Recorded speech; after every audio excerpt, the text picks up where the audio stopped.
Well, hi everyone, Lisa here at Pushing the Limits. Thank you once again for joining me on the show. Today I've got a little treat for you. I've got some lovely, amazing runners with me all the way from USA. I've got Krista and Guy Alderdice. How are you guys doing? Doing great, Lisa. Good. Yeah, how are you guys are sitting in Vermont. Many ultra runners will know about the Vermont 100, which is a really worldwide famous ultramarathon in the States, and it goes right past your doorstep, guys. Right, yeah, we're at mile 87, passes right by our driveway. Oh, so yeah, we're right in the course. right where it gets tough, where it gets real tough, no doubt. Yep.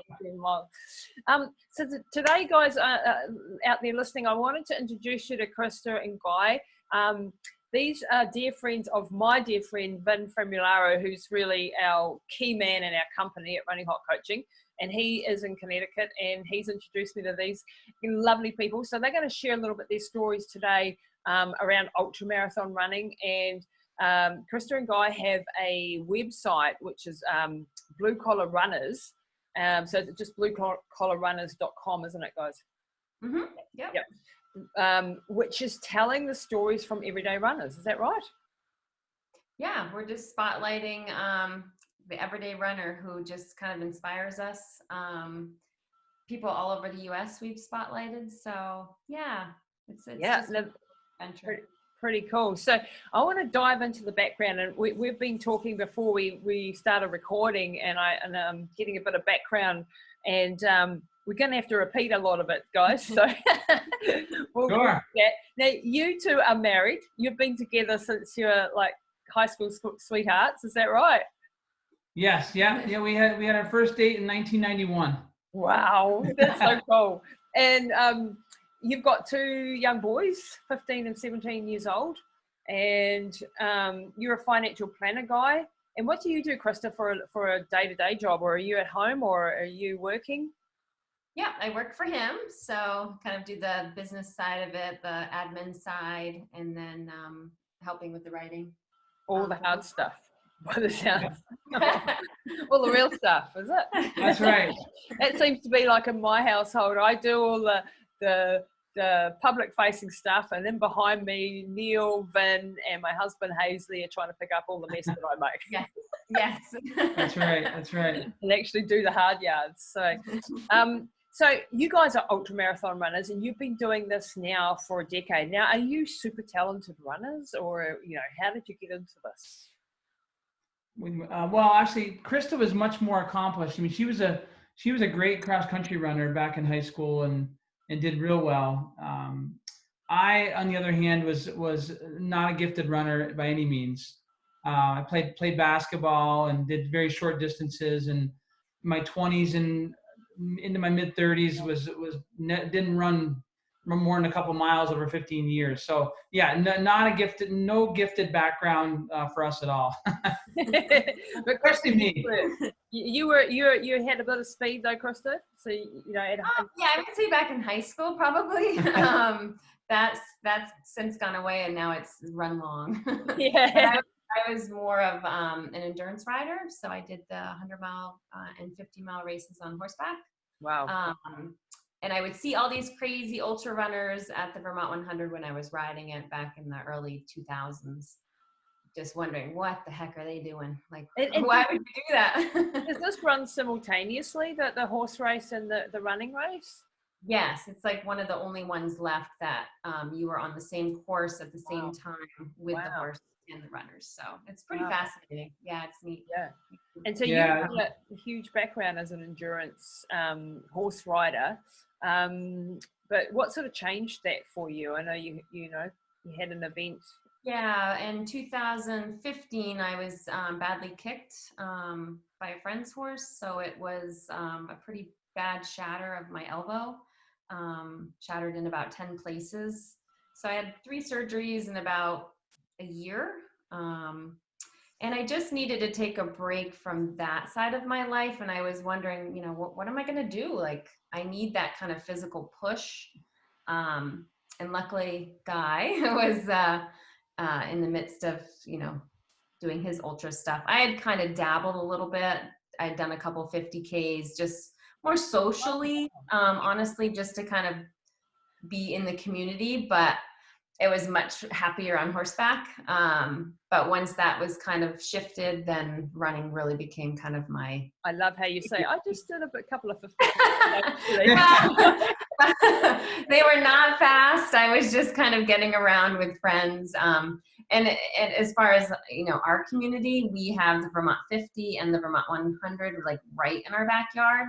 So it was kind of a, what do you always call it? Like our town, we've always said this town's kind of an outlier. Yeah. Because there's only about 1,000 people in this town, but there's the per capita ultra runners are pretty crazy because it's, you know, it's right in our backyard, all these big events. Easy entry, you know, sort of thing. So it was kind of easy to get sucked in.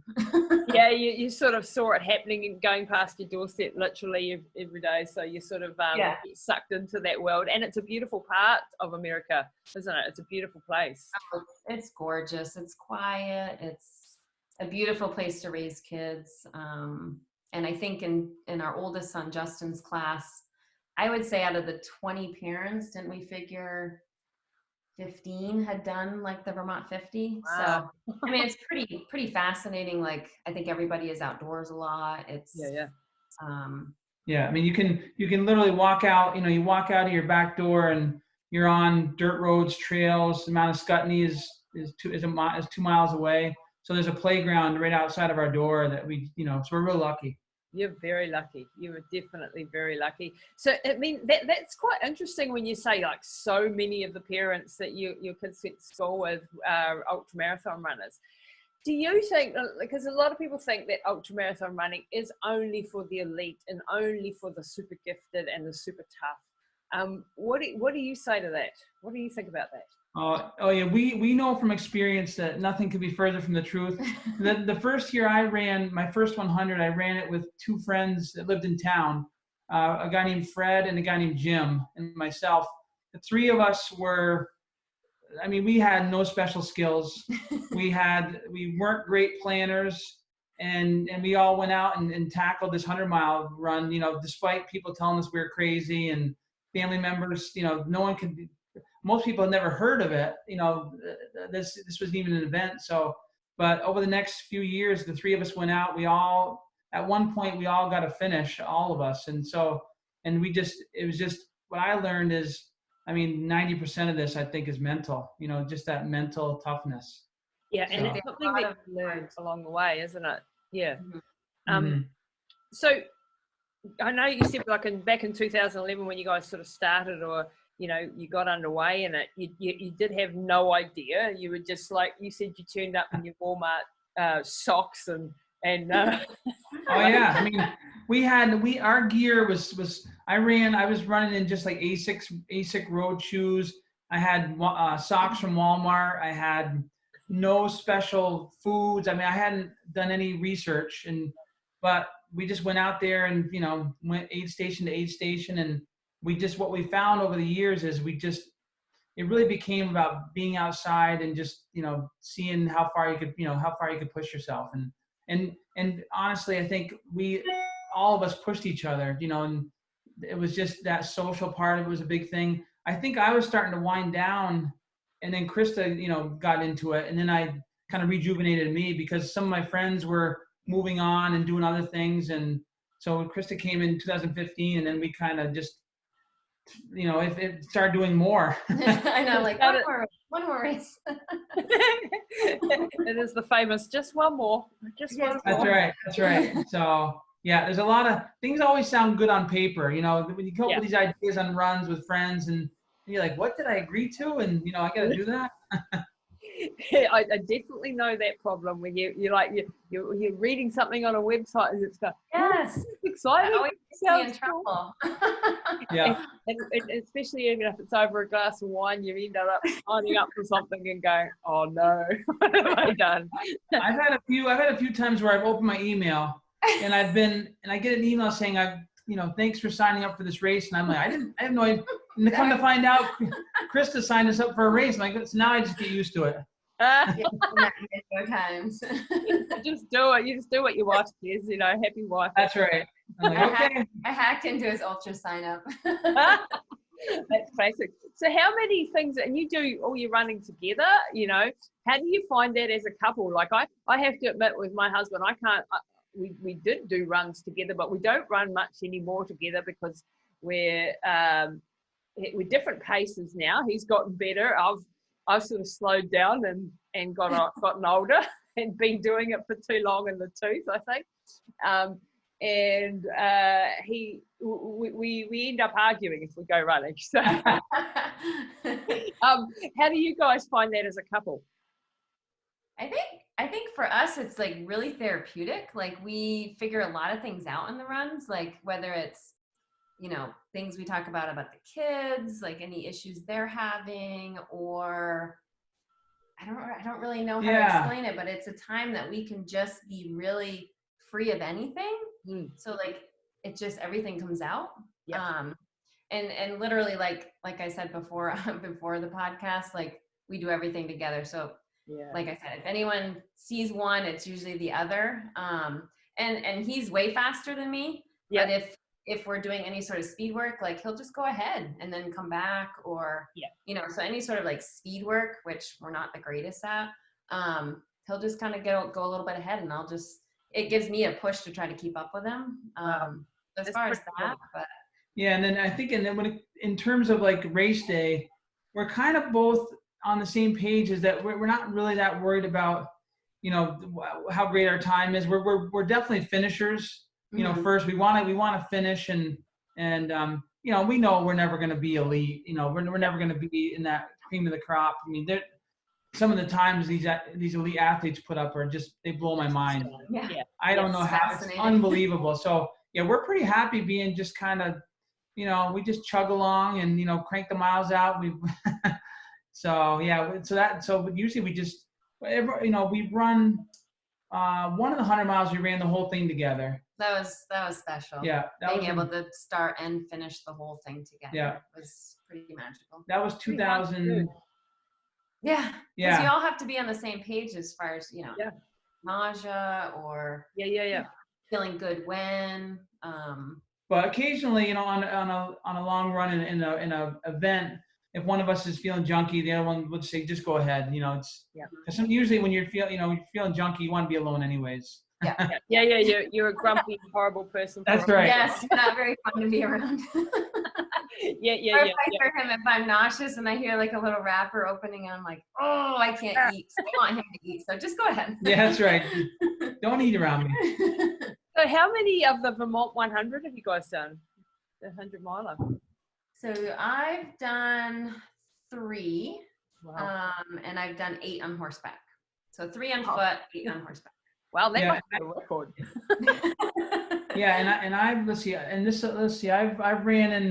I ran 9 of them, and I finished 7 out of 9. Wow, that's amazing. And we always tell people it's such a family thing for us because, since 2001, I think we've been to every single year except for, in 2002, she had our son Justin. Krista gave birth a couple weeks before, so we missed that year. But other than that, she was a slacker that year. But we've been to and seeing with our kids, since our kids were babies, they've been to every single, because when they were babies, she was riding, I was crewing, and so I'd be changing diapers and, you know, strollers at aid stations, and then now our kids, and that's come full circle where the kids are crewing us. And now last year, our oldest son ran the last like 13 or 14 miles in with Krista. Yeah, so that was really special. Yeah, so we've seen it, you know, from little infants to now, you know, they're taller than us. Wow. So the future is bright. We might see some more organizers doing something like this. So now I want to talk, flip over to your writing, Guy, and the blue collar runners website and the stories that you tell. And you write for Ultra Running magazine, which is a very prestigious ultramarathon running magazine. What sort of stories do you tell, guys? What's the sort of the background into that? Yeah, so we always we're fascinated. I mean, my whole life, I've always been fascinated reading memoirs and curious about people's stories. So this was kind of a natural thing for us. We've met a lot of nice people in town through the sport and in races. So we just said, we were out for a run about a year and a half ago, and we just had this idea, you know, we've always called ourselves blue collar runners because we're always just kind of like, we always felt like we were just, you know, scraping by and getting through it. So yeah, we just said, well, and what we found is with a lot, as we said, well, every once a month we just we interview someone, and then we write their story in Ultra Running Magazine and their online column. But we just found that people that are doing these crazy, you know, feats and challenges, generally there's a really good story, you know, of why they're doing it. And we've talked to people that have been through addiction, have tried to commit suicide, to health issues, to family issues, and you realize some of the people that we knew in town pretty well, once we interviewed them, we found out things we never knew. So we've just met really cool people, and now we have this neat platform to tell their story. You know, tell these, again, average runners, you know, who have jobs and have families, and running is kind of a side thing. It's not the way they make their living, but they're doing just incredible things. And I think they all have really big hearts. Like there's, you know what I mean? There's just this neat push to do something big.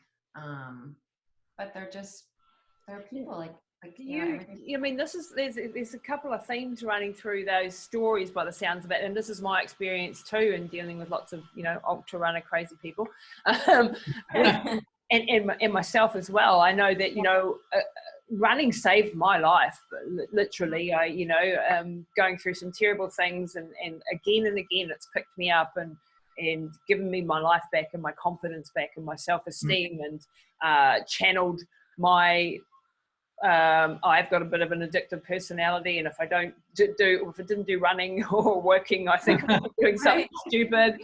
So it is a way of channeling my energies and so on. And I think a lot of people can understand that who are ultramarathon runners, that it helps you deal with issues, it helps you rebuild your life, and these are sort of byproducts that people outside of the running or the ultra running community especially, but even the running community, don't see as a benefit of running. But it's actually a mental health, you know, it's the best mental health thing I've ever done, you know? Oh, by far. Yeah, and that seems to be a theme that does run. You know, you do get some deep stories when you interact with people, and some people have been through some terrible things, and running has saved them and helped them out of the muck, you know? Yeah. A lot of them weren't runners per se. You know, they didn't grow up, you know, running cross country, or they didn't grow up having someone that they ran with. It's how running kind of came into their life at that perfect time when they really needed to lean on it. So, you know, I know for me personally, it came back, you know, after I got injured, and I leaned on it big time. Yeah. And to be outside and to, you know, feel your heart pounding and feel that wind in your hair, and, you know, it doesn't matter how far you go or how long you go or how fast you go, but it's just there. So, and I feel lucky for that. Yeah, without a doubt. I think it's like there's a primal instinct that is missing in our everyday lives, mostly now in our modern day world. And it answers a lot of those biological and instinctive and ancestral sort of needs for us. That's that need to push our bodies to survive in the outdoors, and to be able to overcome, and to actually, you know, like expel all this energy that we have, which is sometimes a negative or an anger or a grief, or, you know, I often come back from long runs, especially where you've given your all, or races, and you're it's so cathartic. Yes. The pain that you go through physically sometimes is a mental release, if that makes sense. And it's part of the draw card, and it's not I don't think you and I would sit here and say we like pain, because a lot of people have this perception that you're a masochist or something. Not at all. I don't like pain at all. No. I do see the benefits on pushing through pain or through suffering or hard moments in an event or training, because it does teach you so much about who the heck you are, and that's something that my listeners hear me preach a lot. But I think that is a very true thing. You'd agree with that? Yeah, well, and we always talk about it. We'll be doing something, whether it's work related or life, and we always say we lean back on those ultra lessons that we learn, because we're just you just some of the things you're doing out there, it converts over to real life situations, the mental toughness, the kind of, pushing through hard times. I mean, it's not giving up. Yeah, the metaphors they're all over the place, but they are. Yeah, absolutely, yeah. Yeah, I mean, people have heard me tell my story with Mum, and that's definitely like 100% of that resilience, that persistence, that relentlessness come from being an athlete and doing this sort of stuff. And I think so many benefits for people, and that's why I love encouraging people to get into running or any sport, but running is a I think it's one, again, going back to our ancestral ways. This is how we used to communicate. This is how we used to get from one village to the next, or one tribe to the next. We didn't have cars and everything else. And it's the most instinctive, natural form of movement that we do. And even walking, running, whatever. And doing ultramarathons, there's a heck of a lot of walking, isn't there? Oh my gosh! Oh yeah. Yeah, right. Sometimes we chuckle. A race is a loosely defined term, Yeah, it's a power hiking. We love power hiking. A death shuffle. Right. Yeah, this is definitely a shuffle. So, I'd love to share some of your stories. Like I've asked you guys, hopefully we can share some of your stories within our, Running Hot Coaching, our online club, and also on our websites and stuff. And what I love about this is being connected through our friend Vin, is that we're just connecting, the USA with New Zealanders, with Australians who listen to this podcast, which are mostly my audience in New Zealand, Australia. And we have got other people in other places as well. But it's that internationalness, But we all have this shared love of running and ultramarathon running and adventure in nature, and connect, from one side of the world to the other with these stories. And I think that's pretty damn cool. I just love that, I think it's exciting. I think that's really neat. Yeah. It makes us feel, more together, a little smaller. Yeah. And like in this crisis right now, we need to feel together, like you guys are facing some really, really tough times in America. I think even way worse than what we're experiencing. And if we can, again, in this corona time, we need to pull together, we need to focus, we need the strengths that our runners have, to push through these tough times and not give up. And times are going to get tough for a lot of people. And you being a financial advisor, Guy, would probably know, lots of horror stories coming your way, and being able to help people through this sort of a crisis, I think, and having good stories always does that. So, I just wanted to say thanks for coming on today and for sharing your stories and for connecting with us down at the other end of the earth. And I hope one day that I'm actually going to be able to come, and I probably won't run Vermont anymore. I'm retired now, but I might come and watch you guys do one. And that would be awesome. We'd love that. That would be so cool. You never know. What would be your, like, if you had a couple of messages for people listening out there who have never run in their lives and think that this is only for the super tough, super cool, super amazing athletes out there, what would you say to that? Yeah, I think I would say, I think as humans, we always are putting limits on what we can do, and we're always kind of, it's almost like I hear so many people say, well, I have bad knees, or I just can't do it, or there's, and obviously some people probably can't do it, not everyone can, we're lucky to, but, I've run with farmers and carpenters and Marines and every segment of life out there. I've seen people doing these things, and every age. Yeah, I mean, just people in their 70s doing 100 miles. So we see the whole spectrum. I think the biggest thing is, just get out there and do it. Just start with something, even if it's even if it's walk a half mile, walk a mile. I mean, and just get out there. And if it's something, I think you'd be amazed what you could do. And again, we're here to tell you, we are as average as it gets. There's nothing special. There's nothing special about us. And but we just, I mean, you can do a lot more than you think is possible. I think that's my message. And I think to have the courage to start something, to try, and not worry about failing. And running, for me, like a little tidbit is, I don't care if you run 100 miles a week or 1 mile a week, that first mile is the hardest. Every run. Every day.